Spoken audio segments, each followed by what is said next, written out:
What's going on, everyone? Today we're doing something different instead of the usual montages. I'm here to answer a big question a lot of you have asked. How do you really get better at Fortnite, especially if you're aiming for the competitive scene? In this video, I'm going to walk you through everything you need to know, from mastering your mechanics to finding the right teammate and crushing those late game moments. Let's break it all down and get you playing smarter.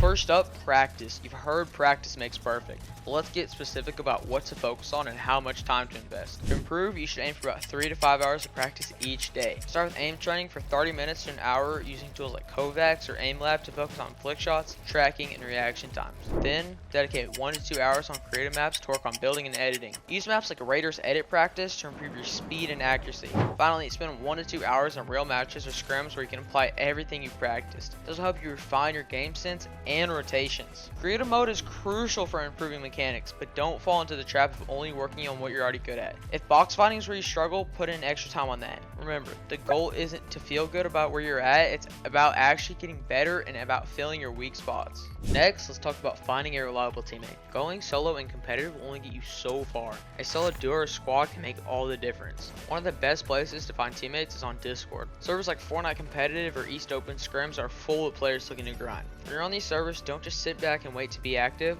Join voice chats, introduce yourself, and play casual games to see if you vibe with someone. It's important to find someone close to your skill level or slightly better, so you can challenge each other to improve. Good communication is also key. Make sure you team up with someone who talks through tough moments and doesn't go silent when things get hard. Once you find the right teammate, grind together every day to build chemistry. When you know each other's playstyle inside and out, that synergy will help you in crucial fights, especially in late game scenarios. Let's move on to one of the most difficult aspects of competitive Fortnite, the late game and rotations. In a late game, everyone's squeezed into a small zone, and the storm is constantly pushing you. How you rotate can be the difference between placing high or getting eliminated. Always look around while rotating and build behind you to protect yourself from third parties. The key is to stay ahead of the storm. Always move early to avoid fights while rotating, because getting caught in a fight when the storm's closing is a recipe for disaster. Make sure you're using natural for cover while rotating, and when you rotate, stick close to other players but don't engage unless they're distracted. Fighting unnecessarily can lead to getting third party and caught in the storm. In the late game, it's more about positioning than getting kills. You can take shots if someone is weak or out of position, but don't force fights. Third parties will almost always show up and ruin your game.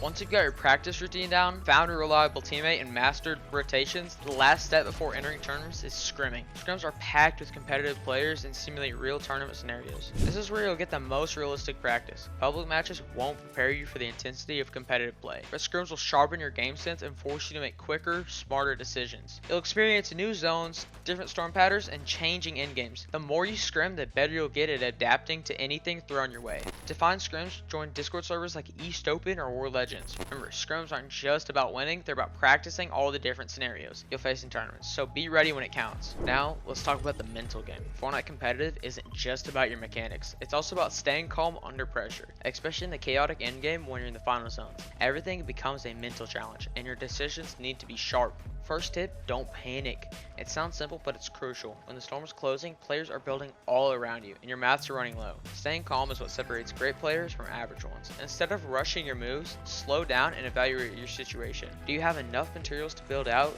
Do you need to focus on grabbing a refresh? The clearer your mind, the better your decisions. Also, don't tunnel vision on fights. It's tempting to finish off a weak opponent, but in endgame, focus on survival first. Every decision should revolve around staying in the zone, managing your materials, and postponing yourself in a spot where you can outlast other players. If you can get into a higher positioning, you'll have more control, so always keep an eye out for opportunities to claim height. Winning the endgame is as much about mental toughness as it is about your skills. Stay calm, play smart, and always prioritize your position in the zone. The more you practice these scenarios, the more composed you'll feel when the stakes are high. Alright guys, that's it for today's video. I hope these tips help you climb the competitive ladder in Fortnite. Remember, progress takes time, so keep practicing and enjoy the grind. If this video helped at all, hit that like button, subscribe for more tips, and drop a comment if you have any questions. Good luck out there, and I'll catch you in the next one. Peace!